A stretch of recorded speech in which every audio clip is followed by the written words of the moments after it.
Revelation. And we're picking it up again now from Leviticus chapter 14, and I'll read. The Lord said to Moses, "These are the regulations for the diseased person at the time of his ceremonial cleansing, when he is brought to the priest. The priest is to go outside the camp and examine him. If the person has been healed of his infectious skin disease, the priest shall order that 2 hyssop be brought for. Then the priest shall order that one of the birds be killed over fresh water in a clay pot. He is then to take the live bird and dip it, together with the cedar wood, the scarlet yarn, and the hyssop, into the blood of the bird that was killed over the fresh water. 7 times he shall sprinkle the one to be cleansed of the infectious disease and pronounce him clean. Then he is to release the live bird in the open fields. The person to be cleansed must wash his clothes, shave off all his hair, and bathe with water. Then he will be ceremonially clean. After this he may come into the camp, but he must stay outside his tent for 7 days. On the 7th day he must shave off all his hair. He must shave his head, his beard, his eyebrows, and the rest of his hair. He must wash his clothes and bathe himself with water, and he will be clean. On the 8th day he must bring 2 male lambs and 1 ewe lamb, a year old, each without defect, along with 3/10 of an ephah of fine flour mixed with oil for a grain offering, and 1 log of oil. The priest who pronounces him clean shall present both the one to be cleansed and his offerings before the Lord at the entrance to the tent of meeting. Then the priest is to take one of the male lambs and offer it as a guilt offering, along with the log of oil. He shall wave them before the Lord as a wave offering. He is to slaughter the lamb in the holy place where the sin offering and the burnt offering are slaughtered. Like the sin offering, the guilt offering belongs to the priest. It is most holy. The priest is to take some of the blood of the guilt offering and put it on the lobe of the right ear of the one to be cleansed, on the thumb of his right hand, and on the big toe of his right foot. The priest shall then take some of the log of oil, pour it in the palm of his own left hand, dip his right forefinger into the oil in his palm, and with his finger sprinkle some of it before the Lord 7 times. The priest is to put some of the oil remaining in his palm on the lobe of the right ear of the one to be cleansed, on the thumb of his right hand, and on the big toe of his right foot, on top of the blood of the guilt offering. The rest of the oil in his palm the priest shall put on the head of the one to be cleansed, and make atonement for him before the Lord. Then the priest is to sacrifice a sin offering, and make atonement for the one to be cleansed from his uncleanliness. After that the priest shall slaughter the burnt offering, and offer it on the altar, together with the grain offering, and make atonement for him, and he will be clean. If, however, he is poor and cannot afford these, he must take 1 male lamb as a guilt offering to be waved, to make atonement for him, together with the 1/10 of an ephah of fine flour mixed with virgin oil for a grain offering, a log of oil, and 2 doves or 2 young pigeons, which he can afford, one for a sin offering and the other for a burnt offering. On the 8th day he must bring them for his cleansing to the priest at the entrance to the tent of meeting before the Lord. The priest is to take the lamb for the guilt offering, together with the log of oil, and wave them before the Lord as a wave offering. He shall slaughter the lamb for the guilt offering, and take some of its blood and put it on the lobe of the right ear of the one to be cleansed, on the thumb of his right hand, and on the big toe of his right foot. The priest is to pour some of the oil into the palm of his own left hand, and with his right forefinger sprinkle some of the oil from his palm 7 times before the Lord. Some of the oil in his palm he is to put on the same places he put the blood of the guilt offering, on the lobe at the right ear of the one to be cleansed, on the thumb of his right hand and on the big toe of his right foot. The rest of the oil in his palm the priest shall put on the head of the one to be cleansed, to make atonement for him before the Lord. Then he shall sacrifice the doves or the young pigeons, which the person can afford, one as a sin offering and the other as a burnt offering, together with the grain offering. In this way the priest will make atonement before the Lord on behalf of the one to be cleansed. These are the regulations for anyone who has an infectious skin disease and who cannot afford the regular offerings for his cleansing. The Lord said to Moses and Aaron, when you enter the land of Canaan, which I am giving you as your possession, and I put a spreading mildew in the house in that land, the owner of the house must go and tell the priest, I have seen something that looks like mildew in my house. The priest is to order the house to be emptied before he goes in to examine the mildew, so that nothing in the house will be pronounced unclean. After this, the priest is to go and inspect the house. He is to examine the mildew on the walls, and if it has greenish or reddish depressions that appear to be deeper than the surface of the wall, the priest shall go out to the doorway of the house and close it up for 7 days. On the 7th day, the priest shall return to inspect the house. If the mildew is spread on the walls, he is to order that the contaminated stones be torn out and thrown into an unclean place outside the town. He must have all the inside walls of the house scraped, and the material that is scraped off dumped into an unclean place outside the town. Then they are to take other stones to replace these, and take new clay and plaster the house. If the mildew reappears in the house after the stones have been torn out, and the house scraped and plastered, the priest is to go and examine it, and if the mildew has spread in the house, it is a destructive mildew. The house is unclean. It must be torn down, its stones, timbers, and all the plaster, and taken out of the town to an unclean place. Anyone who goes into the house while it is closed up will be unclean till evening. Anyone who sleeps or eats in the house must wash his clothes. But if the priest comes to examine it, and the mildew has not spread after the house has been plastered, he shall pronounce the house clean, because the mildew is gone. To purify the house, he is to take 2 birds and some cedar wood, scarlet yarn, and hyssop. He shall kill one of the birds over fresh water in a clay pot. Then he is to take the cedar wood, the hyssop, the scarlet yarn, and the live bird, dip them into the blood of the dead bird and the fresh water, and sprinkle the house 7 times.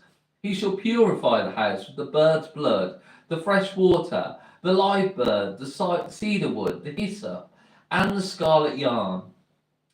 Then he is to release the live bird in the open fields outside the town. In this way he will make an atonement for the house, and it will be clean.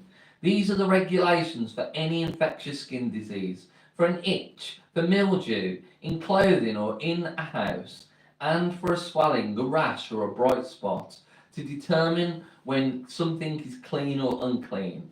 These are the regulations for infectious skin diseases and mildew. Chapter 15. The Lord said to Moses and Aaron, speak to the Israelites and say to them, when any man has a bodily discharge, the discharge is unclean. Whether it continues flowing from his body or is blocked, it will make him unclean. This is how his discharge will bring about uncleanliness. Any bed the man with a discharge lies on will be unclean, and anything he sits on will be unclean. Anyone who touches his bed must wash his clothes and bathe with water, and he will be unclean till evening. Whoever sits on anything that the man with a discharge sat on must wash his clothes and bathe with water, and he will be unclean until evening. Whoever touches the man who has a discharge must wash his clothes and bathe with water, and he will be unclean till evening. If a man with the discharge spits on someone who is clean, that person must wash his clothes and bathe with water. He will be unclean until evening. Everything the man sits on when riding will be unclean, and whoever touches any of the things that were under him will be unclean until evening. Whoever picks up those things must wash his clothes and bathe with water, and he will be unclean till evening. Anyone the man with a discharge touches without rinsing his hands with water must wash his clothes and bathe with water, and he will be unclean till evening. A clay pot that the man touches must be broken, and any wooden article is to be rinsed with water. When a man is cleansed from his discharge, he is to count off 7 days for his ceremonial cleansing. He must wash his clothes and bathe himself with fresh water, and he will be clean. On the 8th day he must take 2 doves or 2 young pigeons and come before the Lord to the entrance to the tent of meeting and give them to the priest. The priest is to sacrifice them, the one for a sin offering and the other for a burnt offering. In this way he will make atonement before the Lord for the man because of his discharge. When a man has an emission of semen, he must bathe his whole body with water, and he will be unclean till evening. Any clothing or leather that has semen on it must be washed with water, and it will be unclean until evening. When a man lies with a woman and there is an emission of semen, both must bathe with water, and they will be unclean till evening. When a woman has her regular flow of blood, the impurity of her monthly period will last 7 days, and anyone who touches her will be unclean till evening. Anything she lies on during her period will be unclean, and anything she sits on will be unclean. Whoever touches a bed must wash his clothes and bathe with water, and he will be unclean till evening. Whoever touches anything she sits on must wash his clothes and bathe with water, and he will be unclean till evening. Whether it is the bed or anything she was sitting on, when anyone touches it, he will be unclean till evening. If a man lies with her and her monthly flow touches him, he will be unclean for 7 days. Any bed he lies on will be unclean. When a woman has a discharge of blood for many days at a time other than her monthly period, or has a discharge that continues beyond her period, she will be unclean as long as she has the discharge, just as in the days of her period. Any bed she lies on while her discharge continues will be unclean, as is her bed during her monthly period, and anything she sits on will be unclean, as during her period. Whoever touches them will be unclean. He must wash his clothes and bathe with water, and he will be unclean until evening. When she is cleansed from her discharge, she must count off 7 days, and after that will be ceremonially clean.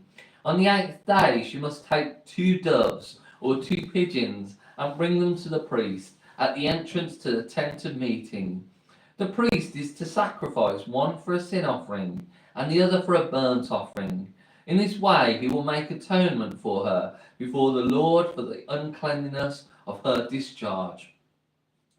You must keep the Israelites separate from things that make them unclean, so they will not die in their uncleanliness for defiling my dwelling place which is among them. These are the regulations for a man with a discharge, for anyone made unclean by an emission of semen, for a woman in a monthly period, for a man or a woman with a discharge, and for a man who lies with a woman who is ceremonially unclean. Chapter 16. The Lord spoke to Moses after the death of the 2 sons of Aaron, who died when they approached the Lord. The Lord said to Moses, "Tell your brother Aaron not to come whenever he chooses into the holy place behind the curtain in front of the atonement cover on the ark, or else he will die, because I appear in the cloud over the atonement cover." This is how Aaron is to enter the sanctuary area, with a young bull for a sin offering and a ram for a burnt offering. He is to put on the sacred linen tunic with linen undergarments next to his body. He is to tie the linen sash around him and put on the linen turban. These are the sacred garments, so he must bathe himself with water before he puts them on. From the Israelite communities to take 2 male goats for a sin offering and a ram for a burnt offering. Aaron is to offer the bull for his own sin offering, to make atonement for himself and his household. Then he is to take the 2 goats and present them before the Lord at the entrance to the tent of meeting. He is to cast lots for the 2 goats, one lot for the Lord, and the other for the scapegoat. Aaron shall bring the goat whose lot falls to the Lord and sacrifice it for a sin offering. But the goat chosen by Lot as the scapegoat shall be presented alive before the Lord to be used for making atonement by sending it into the desert as a scapegoat. Aaron shall bring the bull for his own sin offering to make atonement for himself and his household, and he is to slaughter the bull for his own sin offering. He is to take a censer full of burning coals from the altar before the Lord, and 2 handfuls of finely ground, fragrant incense, and take them behind the curtain. He is to put the incense on the fire before the Lord, and the smoke of the incense will conceal the atonement cover above the testimony, so that he will not die. He is to take some of the bull's blood, and with his fingers sprinkle it on the front of the atonement cover. Then he shall sprinkle some of it with his fingers 7 times before the atonement cover. He shall then slaughter the goat for the sin offering for the people, and take its blood behind the curtain, and do with it as he did with the bull's blood. He shall sprinkle it on the atonement cover and in front of it. In this way he will make atonement for the most holy place because of the uncleanness and rebellion of the Israelites. Whatever their sins have been, he is to do the same for the tent of meeting, which is among them in the midst of their uncleanness. No one is to be in the tent of meeting from the time Aaron goes in to make atonement in the most holy place until he comes out, having made atonement for himself, his household, and the whole community of Israel. Then he shall come out of the altar that is before the Lord and make atonement for it. He shall take some of the bull's blood and some of the goat's blood and put it on all the horns of the altar.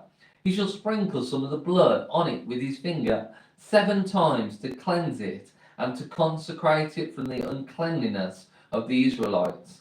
When Aaron has finished making atonement for the most holy place, the tent of meeting and the altar, he shall bring forward the live goat. He is to lay both hands on the head of the live goat and confess over it all the wickedness and rebellion of the Israelites, all their sins, and put them on the goat's head. He shall send the goat away into the desert in the care of a man appointed for the task. The goat will carry on itself all of their sins to a solitary place, and the man shall release it in the desert. Then Aaron is to go into the tent of meeting and take off the linen garments he put on before he entered the most holy place, and he is to leave them there.